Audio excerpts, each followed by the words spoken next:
Hi everyone! Welcome to Chapter 1, Section 1 of the online video course, Chinese Traditional Culture and Spiritual Healing. I'm Xiaohen Bi, a teacher at Guangdong University of Foreign Studies. Professor, Zhuangzi lived over 2,000 years ago. Do you believe his book still has relevance or resonates with people today?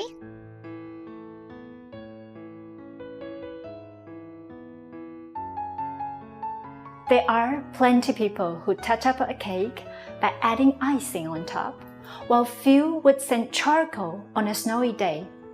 Zhuangzi is one of the very few who sends charcoal to the many weak people even in a blizzard. Professor Bao Pengshan said, among all the philosophers of the pre-Qing period, it is Zhuangzi alone who speaks not to the empress but to us, the common folks.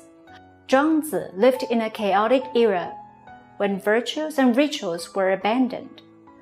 The dukes and generals from the states fought wars for imperial power, so the common folk's life was hit hard.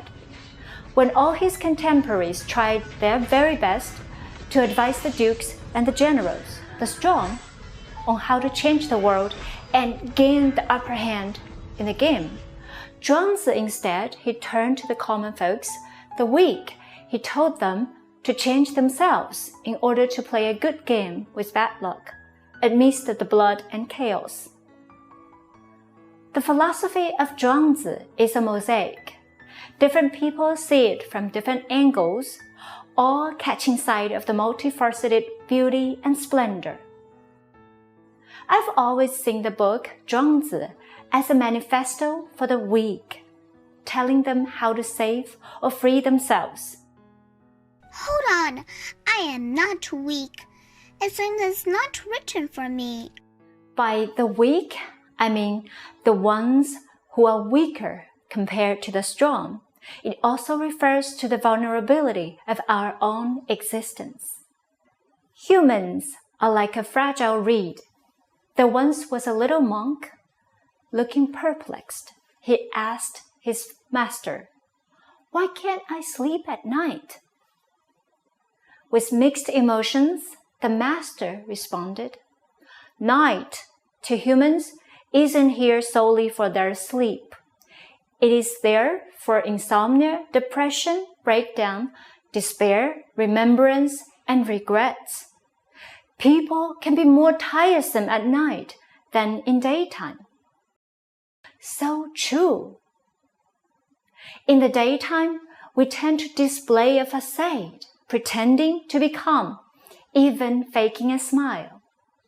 It is at night, when we are alone with our wounds, with our vulnerability sinking in, when the party is over, that we know our thoughts are as messy as the clutter of plates and cups.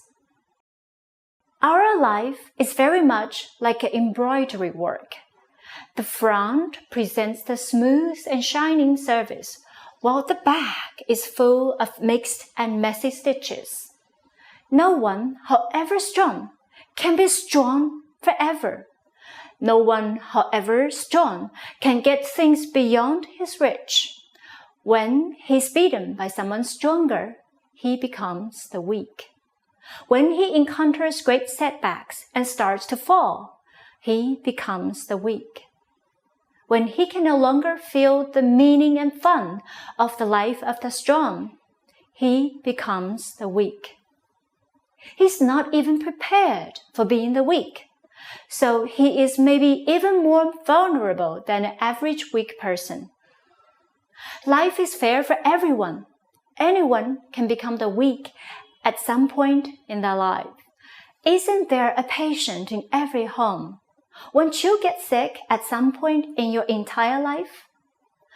This line comes from the popular Chinese movie Dying to Survive, and it speaks to every single soul. It is as true to those who are physically sick as to those with a mental illness. In this sense, Zhuangzi not only speaks up for the weak, but also for every fragile human being in the world. the hard times and the solutions that Zhuangzi talked about can be relatable to everyone's life. Hu Wenying made a comparison between Zhuangzi and Qu Yuan. Zhuangzi and Qu Yuan were contemporaries in the Warring States period. Qu Yuan was a minister in the Chu state. He had always wanted to devote himself to his country, but was placed in exile by the king of Chu state. After the Chu state was conquered by the Qing state, he felt so hopeless about it that he drowned himself in the river. Hu points it out that Zhuangzi has a compassionate heart. People all know about Qu Yuan's grief, but they don't know that Zhuangzi is even more grief-stricken. For Qu Yuan is concerned about his country, while Zhuangzi concerns himself with the whole world. Qu Yuan is concerned about his own time, while Zhuangzi is concerned about generation after generation.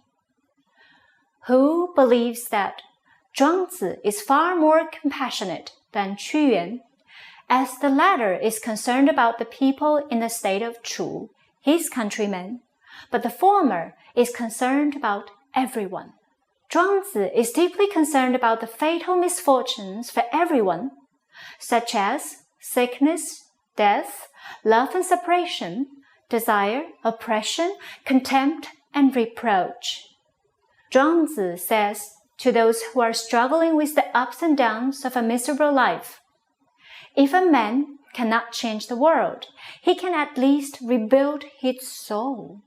That way he can save himself and find happiness even in the darkest hours of life. Zhuangzi could have been one of the strong with immense power in the court. The king of Chu, the state Zhuangzi lived in, once sent over 2 officials to offer him the position of the prime minister, but he was unmoved and turned it down. By then, he was very much aware of the risks and vulnerabilities facing the strong, since they lived in turbulent times. Zhuangzi turned around, reaching out to the weak. He carried the weight of the world with a compassionate heart. He tries his very best to help every fragile life by building their sense of security, offering all-around protection. Even though a man might lose many things, he can still perceive the comfort from Tao. Even if he's alone with the art of Tao, he can still sense the vastness of being, surrounded by the infinite beauty of the universe. Even if it speaks of nothing, he can still feel the immense kindness from its tranquil beauty. Now we've come to the end of the lesson. To wrap up, I invite you to the discussion of the following 2 questions. 1. How do you understand the strong and the weak?